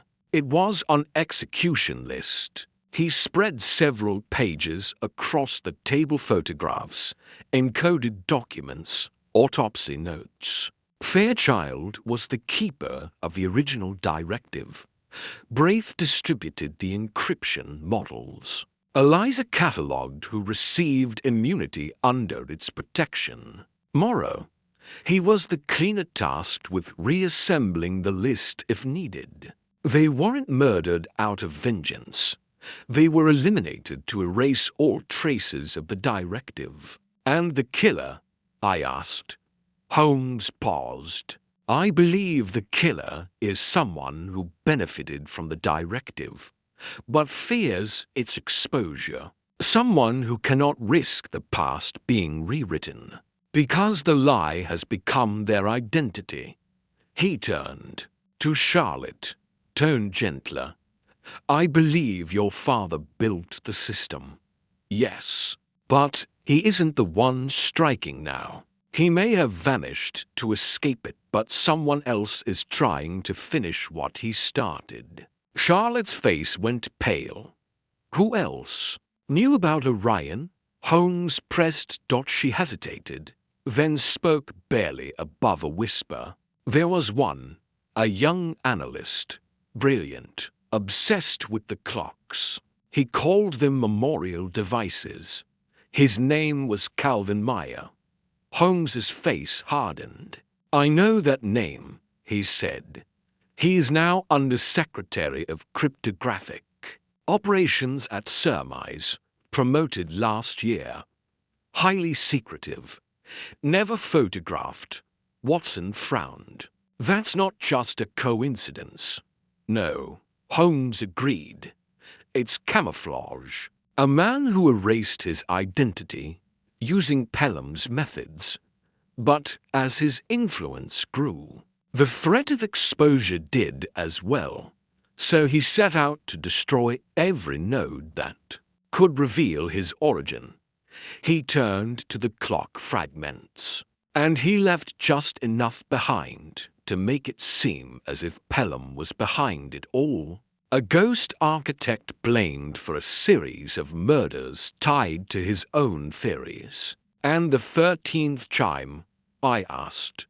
Holmes looked solemn. A decoy. There was no signal. It was designed to make us chase shadows while he hunted the final name. Charlotte's eyes widened. You mean? Yes, Holmes said. You. The room fell silent. Holmes looked directly at her. You're the last custodian of the original system, aren't you? She nodded slowly. My father gave me one instruction if the clocks were ever activated again. Hide the master code. Destroy the path back to the directive. Holmes turned to the fire and placed the page from Chronometria within the flame. The edges curled and blackened, then vanished. Then we must draw him out, he said. Voice now steely. We let him believe the sequence is still in play, that the last key remains untouched. He will come for it, and when he does, the past will no longer belong to him. For the first time that evening, Charlotte didn't look afraid. Holmes closed the book. The motives were no longer buried in theory or misdirection. They were raw, human, and terrifying. The murders were not acts of revenge, nor greed. They were desperate attempts to protect a manufactured truth. Now, with that truth cornered, the final act could begin. The trap was set with meticulous precision. Holmes had spent the night in quiet calculation, not scribbling furiously on parchment as Watson had often seen him do in cases past, but sitting still, his eyes locked on the firelight, thinking. Every move was a thread in a tapestry that could not afford to fray. Calvin Meyer was not a man to stumble. He was a man who rehearsed his lies until they became indistinguishable from truth. And so, Holmes knew only the illusion of vulnerability could draw him out dot by dom. Holmes had sent Charlotte away under the protection of Inspector Lestrade, armed with only a single instruction: let him believe you still hold the master code. Holmes returned to Braith's home, the origin point of the first murder. The drawing room, though tidied by the authorities, still bore faint echoes of its violence. Holmes had it restored to its precise configuration at the time of the murder, down to the position of the fallen chessboard and the smudge of blood beneath the walnut side table. At the center of it all sat the 13th clock casing, polished and ticking ominously, though its mechanism had been disabled. Watson glanced uneasily at it. "He knows we're baiting him," he said. "Yes," Holmes replied, adjusting a hidden wire beneath the carpet. "Which is why he won't come through the door." Watson's brow furrowed. "Then where?" Holmes raised a hand, silencing him. "He'll come through the house, across the alley. There's a maintenance tunnel connecting the basements. It was once used during the war for code transport. Pelham designed it himself." Watson's mouth opened slightly, then closed again. He knew better than to ask how Holmes had learned that. The detective was already positioning himself behind the drapery by the fireplace. "We'll give him the illusion of silence," Holmes murmured, "of an empty trap. But the moment he steps into this room, he'll see the clock, and then he'll show us who he truly is." They waited. Time moved like honey, slow, viscous, deceptive in its sweetness. Outside, the streets of Bloomsbury hummed with morning life, oblivious to the quiet war underway inside a locked drawing room. Then, precisely at 7:30, the clock struck once, and then, inexplicably, it struck again. Watson straightened, startled. Holmes did not move. "He's here." A shadow passed outside the frosted glass of the side entrance. A soft metallic scrape followed lockpicks, then silence. Footsteps padded over the wooden floorboards of the adjacent room. Holmes whispered without turning, "Stay where you are." The study door creaked open. In stepped a man neither tall nor commanding, but cold, his composure immaculate, his gloves crisp and uncreased. His gaze went immediately to the clock, and for a moment, just a flicker, his entire forehead cracked. The chill in his eyes shifted to rage. He moved to it, placing both hands on the casing. "Empty," he muttered. "But why leave it here?" That's when Holmes stepped forward. "Because this room is the confession box," he said evenly. Meyer turned with slow calculation. He did not flinch. "Mr. Holmes, I wondered when your obsession would lead you here." "You made two mistakes," Holmes said, stepping fully into the light. "You presumed your erasures were absolute, and you underestimated the persistence of memory." Meyer gave a slight smile, almost fond. "The past is a disease, Mr. Holmes. I cure it." Holmes tilted his head. "By eliminating everyone who ever treated it." Meyer exhaled through his nose, almost disappointed. "Fairchild, Braith, Morrow, they were architects of a weapon dressed as sanctuary. Do you know what happens when such knowledge slips loose? Dictators are born in the shadows of such legacies. And yet," Holmes countered, "you were the one trying to inherit it." "I neutralized it," Meyer said, tone darkening. "I contained it." "No," Holmes said softly. You feared it, because it held the truth of who you were. Maya's eyes flicked to the side, calculating. And Charlotte Pelham, is she part of your little exhibit? I suppose you've hidden her in plain view. Clever, but ultimately irrelevant. Watson stepped into the room at last. Not irrelevant, he said, leveling a pistol. Just not where you expected her. Maya's mask of control cracked for a fraction of a second. You think you've won? I think, Holmes said, taking a slow step forward. You've already confessed. We've recorded everything. There's a listening device beneath. The floorboard's care of Inspector Lestrade and Scotland Yard. Maya lunged, not toward Holmes, but toward the clock. His hand went inside the hollow casing and emerged with a jagged shard of broken gear. Before Watson could fire, he hurled it at the window. Glass shattered. In that split second, he leapt, trying to vault through, but Holmes was faster. He grabbed the man by the collar and drove him down, hard, against the floor. You erased names, identities, histories, Holmes hissed. But not yourself. Maya struggled beneath him, teeth clenched. You can't prove what no longer exists. Holmes leaned close. What you just did. Within seconds, Lestrade burst through the door with officers in tow. Maya was cuffed, silent now, like a machine finally unplugged. The chill left the room with him.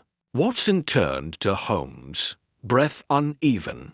I dare say, Holmes, that's the closest you've ever come to missing your mark. Holmes didn't respond immediately.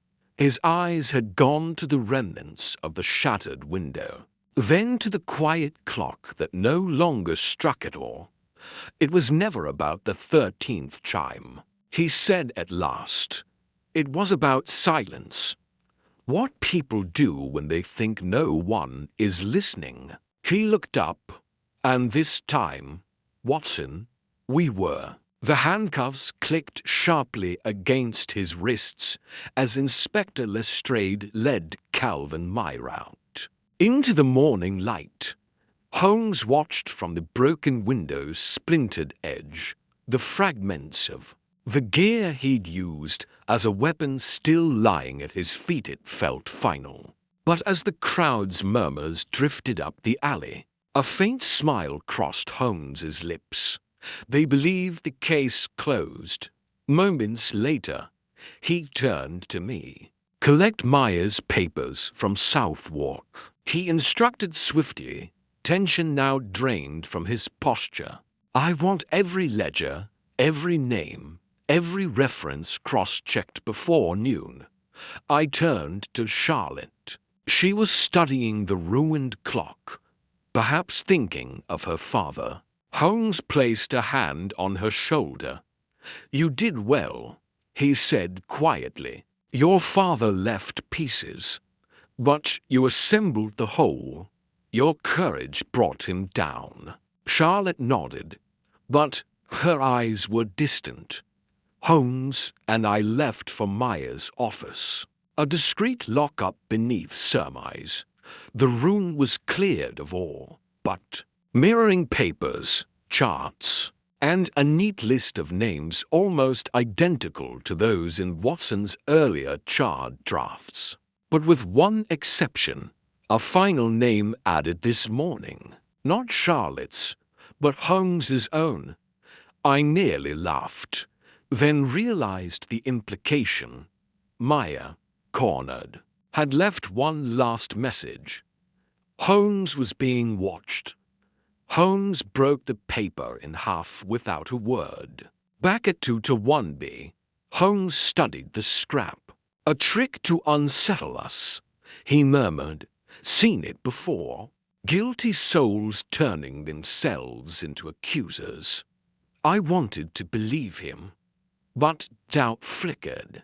Maya wasn't the only one who'd seized opportunity. Later, as night cloaked the city, Holmes invited me into his study. He pulled out a single letterer clean, unmarked envelope and laid it on the table. It contained one photograph, a close-up of a clock gear, the same type that had gone missing from Maya's collection. On the back, in spidery handwriting, another clue, MFH. London 1892. MFH, I echoed. Margaret Fairchild. Holmes? Holmes nodded. Fairchild replaced Blatchford, installed himself at the Society. But MFH, Mycroft Holmes? Before I could respond, Holmes rifled through Maya's files again. Hidden between ledgers was a small scrap, a drafting of the maintenance tunnel entrance. Behind Braith's house, and a signature. M. Holmes, not Calvin Myers, but Holmes's own. I looked at Holmes, astonished. You engineered the trap.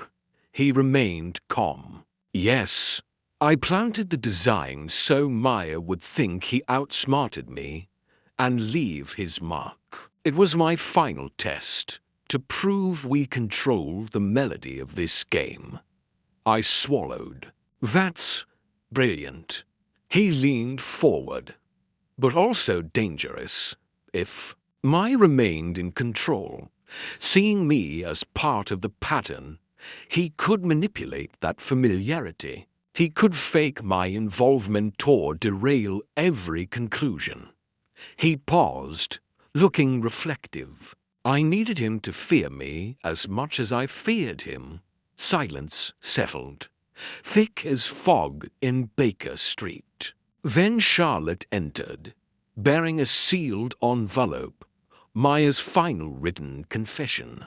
He claimed sole responsibility for everything murder, the Orion Directive, the killings, but also wrote that he'd merely been the cleaner. He named someone else as the architect of the entire system. Mycroft Holmes. Mycroft. Holmes's older brother.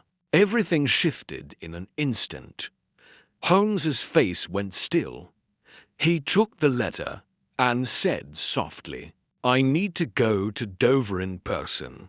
My brother's in the Home Office. No other lawyer will suffice. I met his eyes. Shall I come with you? He nodded, voice steady but deeply burdened. If I am to clear my name, Watson, I must do so as Sherlock Holmes.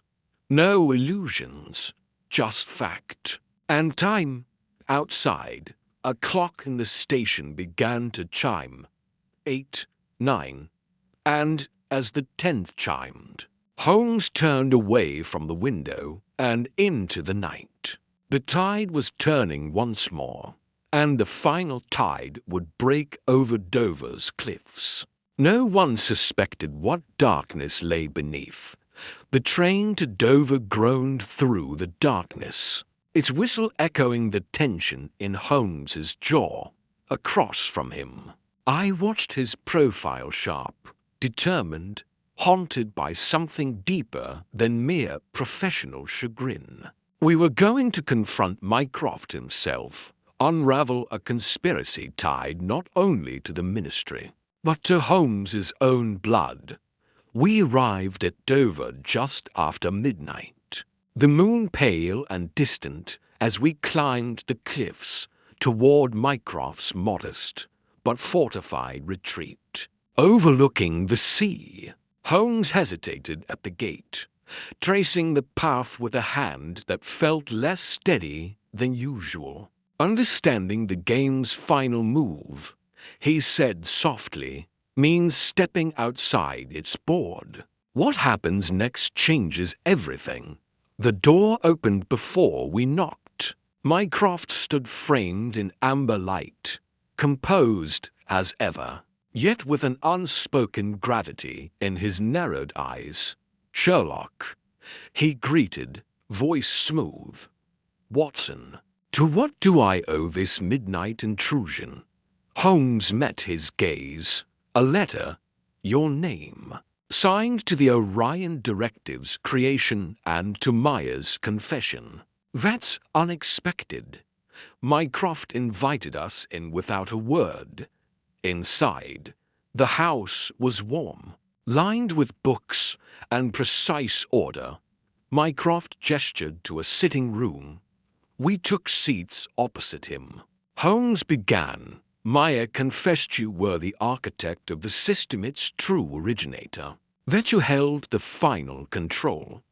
Is it true? Mycroft regarded him with steepled fingers. I did not create Orion. I inherited it. Holmes frowned. From who? Mycroft inhaled slowly. From our father's old correspondence. I made copies. I watched not because I created it, but because someone had to. And then it was useful. Holmes closed his eyes. Useful, he repeated. A system designed to erase lives, identities, and memories. Mycroft leaned forward. It served national interests. During war, records needed to vanish. Spies, double agents, compromised assets. Without such erasure, London would have fallen long ago. Watson shook his head. But the murders Pelham, Braith, Fairchild Nunn were wartime. These were personal vendettas. Mycroft's gaze darkened. When the war ended, the system persisted as a deterrent. But power corrupts everything it touches.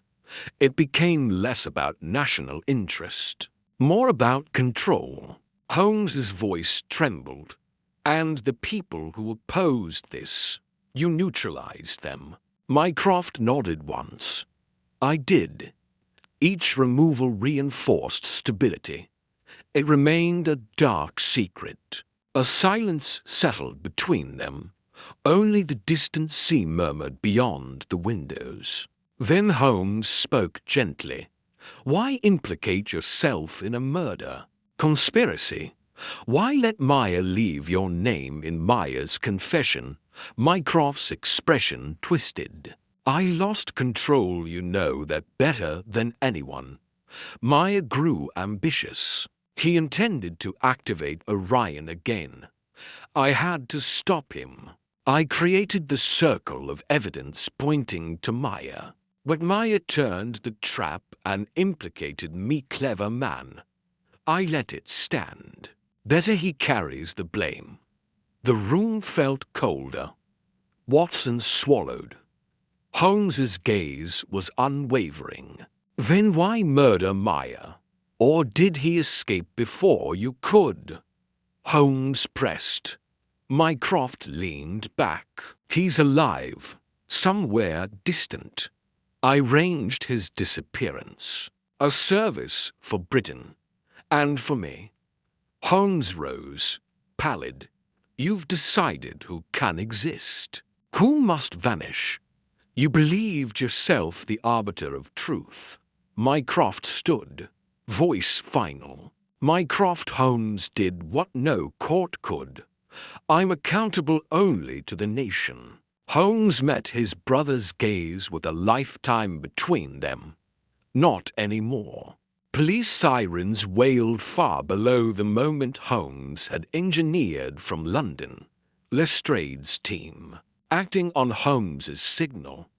Mycroft looked to the horizon, distant regret flickering in his eyes. You've lost the game, Holmes said softly, because people listen to you, and that gives you power. Mycroft lifted his chin, then let history decide. He stepped aside.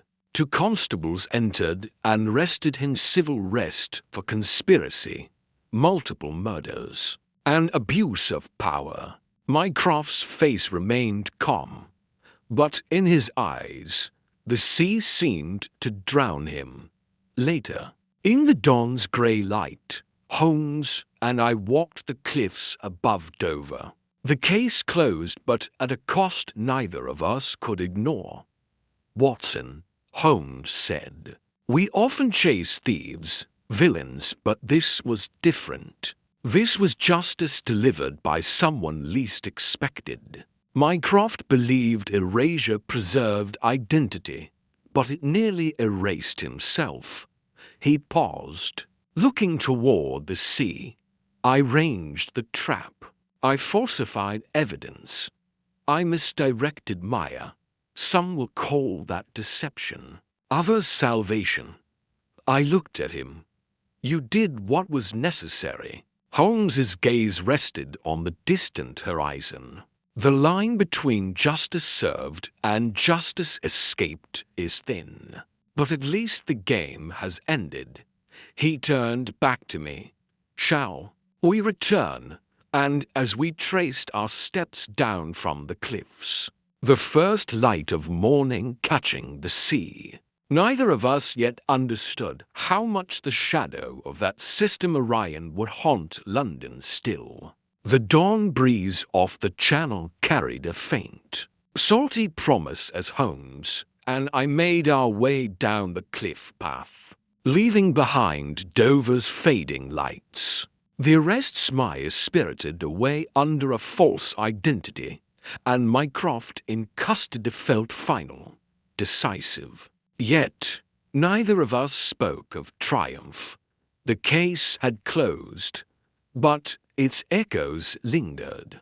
We paused at a rocky ledge, the rolling sea below undisturbed. Holmes stared at the horizon, hands clasped behind him. "A curious thing," he said softly, breaking the silence.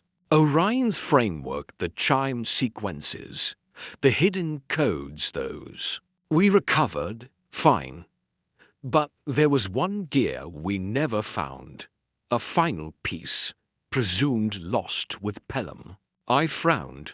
"Holmes, you collected every fragment from Clearlight to Braith's flat." He nodded. "Every public fragment. But Pelham told us he'd hidden the master gear, the gear that would activate the full sequence. It's not in Maya's files, not in Mycroft's vault. Yet the note at Dover was dated 1892, long after Pelham's disappearance. The sea breeze stirred his coat. That suggests someone else has it. Someone who remained in the shadows even while the war ended, while Mycroft rose. I traced the dry earth at my feet. Charlotte." Holmes shook his head. "She may possess her father's ideals, but she destroyed everything she believed could harm her. No, this feels newer. A second guard or a successor. Perhaps someone inspired by Tony Parsons, the young analyst Maya once mentioned." I remembered Parsons, a footnote in Maya's papers. "A protege, you mean?" "Perhaps." Holmes turned, face drawn but determined. "I never thought I'd chase a case beyond Mycroft. But if the master gear still exists, someone might activate Orion again. They'd only need one final chime." He looked down at me, the familiar spark returning. "We should return to London, reopen the Society's vaults, re-examine the ledger copies, and keep watch on the rebuilt timepiece at Southwark." I clasped his arm. "Holmes, after everything," he offered a brief smile. "A mystery never truly ends, Watson. It just moves into its next act." Behind us the Channel stretched vast and unmoved. Ahead lay London and Baker Street's familiar gaslight, the comfort of chess games and chemistry sets.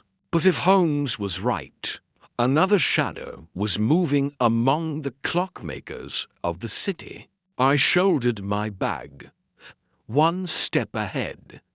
Holmes flipped his collar against the wind. And not looking back, together we descended toward the station, leaving Dover behind us, but the echo of a 13th chime, suppressed but not silenced, still trembled in the air. And we both knew time was far from done.